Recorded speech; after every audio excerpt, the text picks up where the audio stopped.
Hello guys, welcome to another episode of Clues, Cues and Reviews, and today we're looking at Fairy Tale 276, 277, or depending on how you kind of number them, 101 and 102 of the most second season of Fairy Tale. I've been wanting to do the anime for quite a while. We had the Fairy Tale Zero thing kind of come out in the last 10 episodes before this. Before that we had some, the Tartarus arc, we had some filler and so on and so forth. We had quite a bit going on. So basically I watched it, I didn't really want to review it at that point. I wanted to review it, but now it's basically coming to an end. So I wanted to get the last two episodes in because I did like these when these came released in the manga. So I saw fit to might as well do the review for this. And although it's coming to an end, it's not really the end because they're already working on a project for them to carry on again like last time. But before we get into all that, we'll leave that for later. Without further ado, let's get into the So with this actual review, with it being 2 episodes, it would take too long to do a 10-point review. So what I'm really going to focus on is the main key points that I enjoyed. It's going to be one kind of video from this point forward, and we'll get into it. So beginning of the 276 episode or 101 episode, depending on how you number it. It's Lucy's point of view. She's now working for the magazine. She was a pin-up model and then she became a writer. She's covering the Grand Magic Games, but essentially she's not really too into it, and it's a bit of a farce. So basically what happens is, the first part of the episode you see Dunhallen Head versus Dwarf Gear. Dunhallen Head wins, and then the next kind of match is the final, and it's between them and Skullmilione. And she calls it a farce because she basically says Skullmilione are a lot stronger than they are, and they were pretty much doing a fairy tale where they started off last or dead last and made their way up to the top and became champions. That's pretty much what they were doing in the Skullmilione lot, because they wanted to make as much money as possible. And then they win, and then when they win, in comes the stranger. Now, the stranger with the hood. When I initially read this, I thought it was going to be he's called Jalal really, but his version, Mr. Gon, sorry.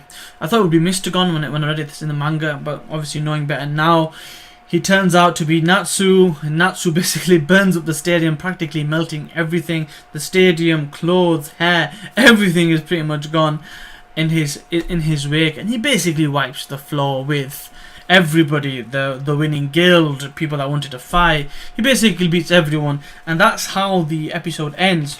So by the beginning of the second episode, Natsu's effectively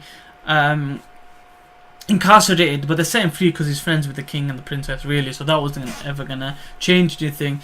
Then we had a lot of kind of filler or in-canon filler for the first episode. Some of this is the same, but what they did do, what I liked in this chapter, was they did this thing with Natsu. So they did 2 flashbacks for Natsu. The first one was, again, it was a bit of just padding out the episode, and it wasn't really too bothered about it. Effectively beats up a guild and he burns down a mountain because he was on magic mushrooms and they took Happy's fish. That was okay, but then they got to show the fight with guild darts, and the way Happy kind of explains it all just made me laugh. Like, there's a part where they show the fight and you can see that Natsu's got stronger because he pushed him further, but he gets eaten by this big dinosaur, and then later the bags are Natsu's and Gildart's bags are accidentally switched, and then Gildart's come running back, but the way he explains it, Happy goes, oh, Gildart's was crying when he came back. It's because he lost all his dirty magazines. It was so funny, the comedic timing of that was brilliant. Although for me personally, I would have loved to have seen that as an episode, because that was a whole chapter at that time. So you could see the world really rushing these last 2 episodes, trying to get a lot in. We get a lot of scenes with Natsu's and Lucy's interactions. They go to eat, they stay over. And I think the key point was at the end, when we see that although Lucy, when she does a self-narration and she's showing her inner thoughts in the earlier chapter, or early episode, sorry, they show that she goes, I didn't have the courage to find out what they were doing, like find him and meet him and speak to them. But the whole time she became an investigative reporter to track them. So she had that wall, and that wall tracks all the different hints, rumours, sightings, stories that are connected to the fairy tale members. And then Natsu sees that when he's going to go to create some mischief, and the next moment he wakes up, or she wakes up and they're after him, and then on the run. that felt very nostalgic to me because it reminded me of the first episode when he took her hand and says, "You want to get into fairy tale, don't you?" And he took her to fairy tale. It kind of reminded me of that, and it was a brilliant way to end the episodes and this kind of run for this anime series, because it ended like the beginning, and at the same time it was like the start of a new beginning, because he even says, "We'll get everyone together, we'll rebuild fairy tale, and we'll start afresh." And that's kind of a good way to end it, because when you watch the ending credits, you see all the different arcs. So you saw the beginning arc, you got to see the things with Leon, you got to see the things with Gajeel and the Gale battle, and you know, everything that happened from the beginning of the series up until now. It was quite a good homage to show where we've came from a storytelling point of view, and leave you with that, being that we're going to go off another gap.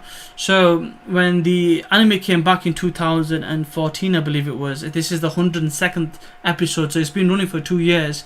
It actually has got quite close to the manga. So we've got an arc where he effectively they get Fairy Tail back together, and the whole thing with Grey. I'll try not to spoil it too much for anime only viewers.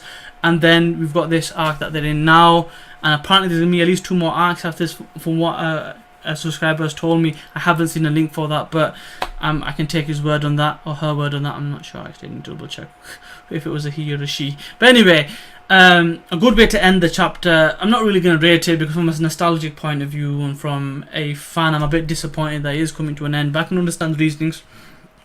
I'm told they're already working on a project, so I'm hopefully in the next year or 2 we will see that again. 2018, 2019, I'd love to see it come back. We'll have enough content by then. Hopefully it's not ended in the manga, but until then, see ya.